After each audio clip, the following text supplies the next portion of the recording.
branding, ada kemasannya, mereknya. Nggak boleh sebut merek ya, inisial aja, ROMA ya, biskuit kelapa. Kemudian ini nggak ada mereknya, ini dikemas sendiri nih. Harganya berapa nih? Nggak ada harganya ya.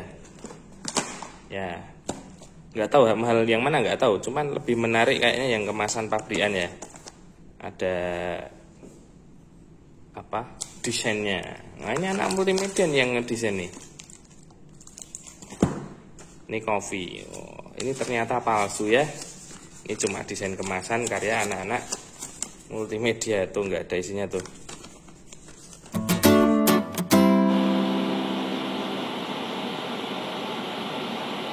Assalamualaikum warahmatullahi wabarakatuh. Ketemu lagi dengan Pak Eka di pembelajaran produk kreatif dan kewirausahaan. Nah, ini kita di sekolah sambil jalan-jalan ya, nanti nyari tempat yang enak buat belajar.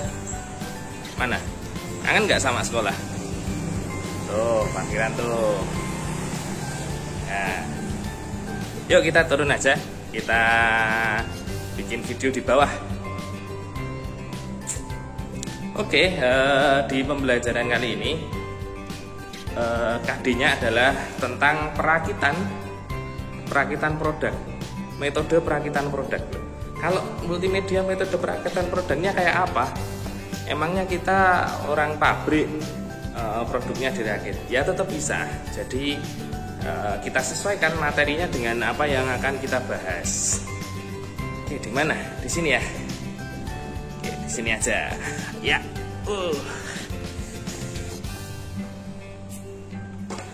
Baik, metode perakitan produk ini Pak Eka sudah sedikit meringkas. Kalau perakitan produk itu teman-teman pernah bayangin nggak di pabrik mobil gitu, itu bagaimana mobilnya itu dirakit tuh mobil. Mobil ya, bagaimana mobil dirakit? Tentu bahan-bahannya harus dikumpulin dulu. Ada apanya dulu? Kerangkanya, ya enggak?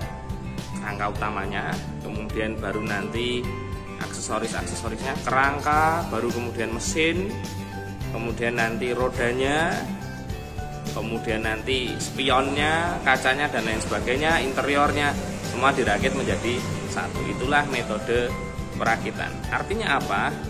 Merakit bahan-bahan menjadi satu sampai dengan menjadi hasil akhir sebuah produk jadi. Itu adalah metode perakitan. Nah, kalau untuk multimedia bagaimana? Kalau untuk multimedia itu adalah artwork ya. Jadi teman-teman punya sebuah perancangan. Nah, dari sebuah perancangan itu disiapkan artworknya atau bahan-bahan untuk produksinya, produksi seninya, produksi medianya. Nah, itu kemudian dirakit menjadi satu. Contohnya bagaimana? Contohnya ini nih, Pak Eka punya. Nah, ini apa namanya? Film dokumenter potensi daerah Taman Pelangi. Ini apa yang harus dilakukan? Oke, pertama kali adalah tentu bikin persiapannya, perencanaannya, mau syutingnya kayak apa, ya kan? Itu sudah kita lewati di kemarin, perencanaan, proses perencanaan produksi massal. Nah, ini sekarang perakitan. Nah, perakitan itu teman-teman harus ngumpulin bahan-bahannya dulu. Contohnya apa ini? Untuk covernya aja harus ngumpulin, harus nyari foto yang cocok, ya kan? Ini baru untuk sampul. Kemudian nyari videonya di dalamnya ini ada CD ya. Buka dulu. Nah, ini udah revisi nih. Punya siapa nih? Punya Umi Fitriani nih, alumni kakak kelas kalian nih. Nah, ini dia harus nyari dulu bahan-bahannya, bahan videonya, kemudian nanti diediting sampai dengan nanti menjadi sebuah hasil akhirnya apa ya, ini jadi ya hasil akhir. Berarti dia harus nyari apa, bahan-bahannya, nyari videonya, kemudian nyiapin fontnya, ini apa nih, font namanya apa, ini fontnya, font yang informatif atau yang informatif itu yang ngasih informasi, kemudian atau yang font yang seni ya, art ya. Oke. Kemudian tidak hanya pada produksi video, produksi apapun juga seperti itu. Misalkan desain juga sama. Teman-teman harus mengumpulkan idenya ada, baru teman-teman buat sketch, nah baru nanti buat shape-nya kira-kira kayak apa, baru kemudian digabungin menjadi satu. Nah terus kalau sudah jadi satu gimana? Nah, kalau di pabrik mobil itu kalau barangnya sudah jadi satu, ya dia harus dicek dulu, dikencengin baut-bautnya gitu kan, kemudian diuji fungsinya, kemudian diberi label ini diproduksi kapan, kemudian disortir mana yang hasilnya bagus dan kurang bagus, baru kemudian nanti di packing, kemudian dikirim ke tempat yang order, begitu ya hasil akhirnya. Nah ini kalau di manufaktur. Nah kalau di multimedia ya itu tadi artwork, kemudian digabungkan, kemudian diuji dan di finishing. Misalkan kamu ngedit sebuah video, kalau sudah jadi sebelum di render kamu cek nggak? Iya kan, perlu kamu cek kan, kamu cek dari awal sampai akhir kira-kira ada yang kurang nggak, ada yang missing link nggak, videonya hilang gitu loh link aslinya, kemudian nanti efeknya ngeblank. Kalau itu sudah kamu cek, baru kemudian kamu finishing jadi.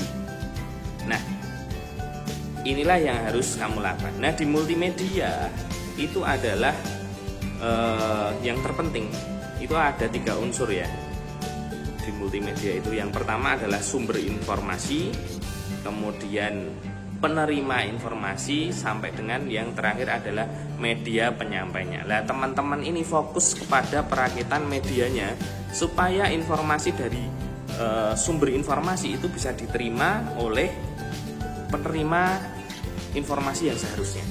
Nah, jadi teman-teman fokus pada perakitan media.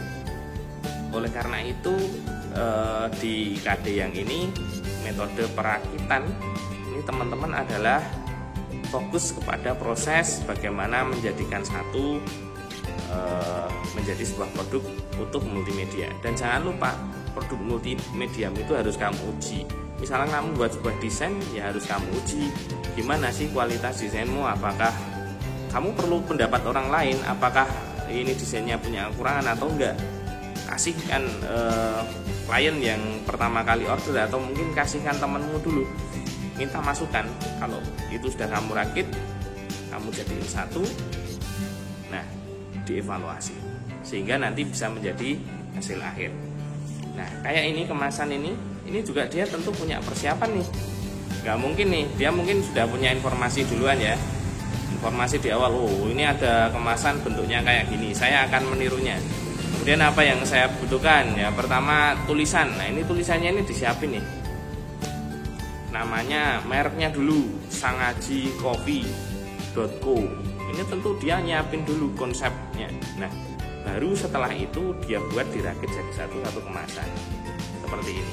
Baru kalau ini sudah jadi, tanyakan ke temenmu atau timmu atau rekanmu, gimana sih kualitasnya, sudah oke apa belum. Kalau sudah oke ya sudah. Nah selain itu ada banyak sekali produk multimedia.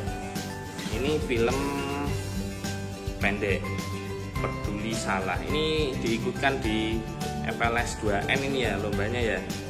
Ini yang bikin siapa ini, Mbak Rinda, Hawarinda sama siapa nih. Nah oke, ini ya. Kemudian satunya lagi, ini misalkan website, ini punyanya Mbak Meita Ratnasari, ini alumni, ini baru aja nikah kemarin Mbak Meita. Nah ini website kayak gini ini juga dia pakai perakitan, dicek satu-satu. bikin bahan, nyari bahannya lebih banyak kalau web. Ya tulisan toh, sambutan kepala sekolah, kemudian visi misi sekolah, sejarah sekolah, foto-fotonya yang mau ditampilin di depan, mau ditampilin di galeri, dan lain sebagainya. Ini tentu perakitannya lebih banyak. Nah, yang terpenting adalah teman-teman harus bisa mengira-ira waktu dalam merakit sebuah produk menjadi sebuah produk jadi. Kalau di pabrik, ya mobil itu tentu bisa dihitung. Ngerakit satu mobil itu berapa menit atau berapa jam. Nah, kalau di multimedia mungkin agak variatif ya, tergantung yang dikerjakan. Tetapi teman-teman harus bisa memperkirakan seberapa lama merakit sebuah produk multimedia itu, mulai dari awal sampai dengan akhir produk jadi. Baru nanti teman-teman bisa menentukan berapa harga jualnya. Selain kemarin kita sudah membahas BEP, teman-teman juga harus bisa membahas waktunya. Nah, besok akan saya kasih tambahan bagaimana menentukan harga kepada klien dengan lobby klien. Teman-teman nanti saya berikan rumus segitiga, tapi kayaknya besok aja deh bahasnya. Sekarang hari ini cukup 10 menit, 11 menit, 12 menit dulu. Videonya nggak perlu panjang-panjang, kuotanya terlalu banyak. Saya kira itu untuk materi hari ini. Sekian, assalamualaikum warahmatullahi wabarakatuh.